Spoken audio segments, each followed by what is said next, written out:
Mula. Assalamualaikum dan salam sejahtera. Salam keluarga Malaysia. Berikan saya yang diberi nama Muhammad Alif Imran 9 minit beraksi. Nescaya dapat saya tawan seisi dewan pada hari ini. Terlebih dahulu, segala apresiasi buat barisan intelektual kehakiman yang bervisi, para cendekiawan yang disanjungi, seterusnya sidang pendengar yang dikasihi tetap di hati. Hadirin sekalian, ketika dan saat ini saya bukannya pemidato fasih hebat melontar idea dan pandangan.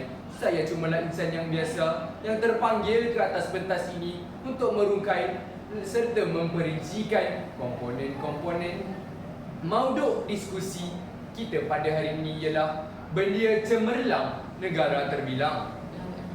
Beri aku 1000 orang tua, niscaya akan kucabut Sumeru dari akarnya. Beri aku 10 orang pemuda, nescaya akan kugoncangkan dunia. Itulah baik kata semangat dari yang pernah diucapkan oleh Pak Soeharto, Presiden Indonesia satu ketika dulu, yang menggambarkan persona pemuda atau belia dalam merubah dunia. Hadirin sekalian, secara literal dan kontekstual, saya mentakrifkan belia cemerlang mendukung makna belia yang bukan sahaja berpengetahuan dan berkemahiran, tetapi juga mempunyai pegangan untuk sasiah diri dan integriti yang tinggi. Manakala negara terbilang secara konsep membawa maksud negara yang kita cintai adalah sebuah negara yang terkemuka, terkenal, ternama, yang dikenali oleh negara-negara di dunia. Persoalannya, apakah yang dimaksudkan dengan belia yang cemerlang yang dapat mengangkat negara ke puncak terbilang? Untuk mengupas segala persoalan, 3 indikator perdana telah saya aturkan. Indikator saya yang pertama, belia berilmu, bersulam kemahiran, negara diangkat ke puncak gemilang. Ilmu dan pengetahuan adalah syarat nombor wahid untuk membina negara yang terbilang. Tanpa ilmu dan pengetahuan, kehidupan belia ibarat pohon sakura di tengah padang pasir, gontang layu, tiada bermaya. Hadirin, siapa sangka, siapa menduga bahawa belia negara telah menyemarakkan budaya ilmu di persada dunia. Pernah ada mendengar nama belia wanis negara Profesor Madya Dr. Nur Adlika binti Ainul, penemu lohong hitam di galaksi NGC 1448, penyelidik Dr. Falsafah dalam bidang astrofizik di Pusat Astronomik Ekstragalaktik Jabatan Fizik Universiti Durham, United Kingdom, sehingga mendapat liputan media di seluruh dunia. Inilah contoh belia cemerlang yang mengangkat negara ke persada benih, ke persada terbilang dalam ilmu di dada. Bak kata pujangga lama, benih yang baik jatuh ke laut menjadi pulau. Tuntasnya, belia berilmu mencipta peluang meneroka kegemilangan membentuk negara terbilang.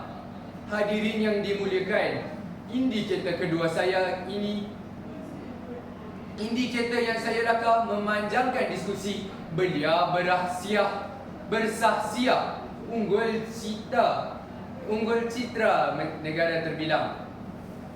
Sistem pendidikan negara bercita-cita melahirkan bukan sahaja insan berilmu pengetahuan, malahan mestilah berhias sahsiah, unggul berakhlak luhur.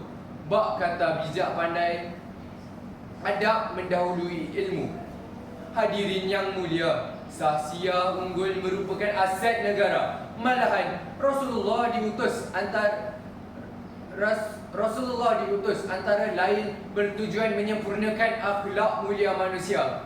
Lantaran itu, golongan belia perlulah dididik, dibimbing dan diasuh dari awal dengan pendidikan akhlak yang tersusun rapi untuk melahirkan generasi Rabbani.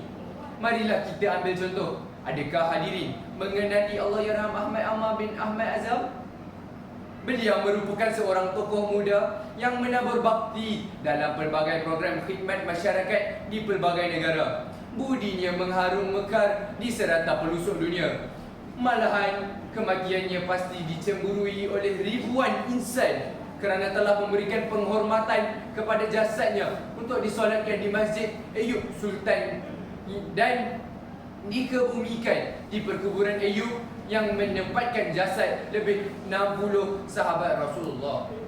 Tidak cukup dengan itu, kerana sahsiahnya yang unggul dan jasa beliau terhadap Islam moderat di Malaysia dan Turki, beliau telah dianugerahkan 2 anugerah sempena Maulidur Rasul tahun 1435. Sultan Abdul Halim Muazzam Shah menganugerahkan beliau anugerah Maulidur Rasul kebangsaan, sementara Sultan Sharafuddin Idris Shah Al-Haj menganugerahkan beliau anugerah khas Sayyidina Ali.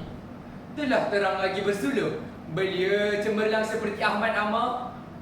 Beliau cemerlang seperti Allahyarham Ahmad Amar, pasti mengangkat citra negara ke persada terbilang. Hadirin yang dimuliakan, indikator ketiga saya, resepi beliau cemerlang negara terbilang pastinya tidak lengkap jika direncahi dengan beliau berjati diri kental, berintegriti tinggi. Jati diri dan integriti adalah 2 perisai diri yang menonjolkan ciri-ciri peribadi yang unggul seperti amanah dan jujur. 2 sifat ini akan melonjakkan negara terbilang di seantero dunia. Tidakkah kita inginkan agar negara Malaysia yang tercinta ini dikenali kerana warga-warganya yang berjati diri dan berintegriti? Pastilah itu menjadi idaman setiap negara yang cintakan negara tersendiri. Sebagai beliau pewaris negara, marilah kita bangkit membersih citra negara dengan menghiasi peribadi beliau dengan jati diri, integriti yang tinggi. Beliau mestilah membenci rasuah dan penyelewengan agar kita dapat menjulang negara berintegriti berdiri sama tinggi dengan negara-negara berintegriti yang lain seperti di Denmark, New Zealand, Finland yang indeks persepsi rasuahnya mencatatkan skor 88 daripada 100. Pastinya dengan iltizam dan tekad yang tinggi, kita sebagai belia pasti dapat menjulang negara kembali terbilang. Hadirin sekalian, kesimpulannya, belia cemerlang pastilah dapat melonjakkan nama negara ke persada dunia. Saya menyeru kepada semua belia, marilah kita bergandeng tangan menggalas amanah sebagai pewaris negara untuk melakar kejayaan negara yang gemilang. Jelas sekali bahawa belia negara generasi kini akan menentukan hala tuju sesuai buah negara. Di samping itu, ilmu pengetahuan dan kemahiran yang diperlukan, golongan belia harus mempunyai sikap dan nilai yang positif seperti berintegriti dan berjati diri tinggi demi membina sebuah negara yang terbilang. Itu saja daripada saya. Sekian, terima kasih.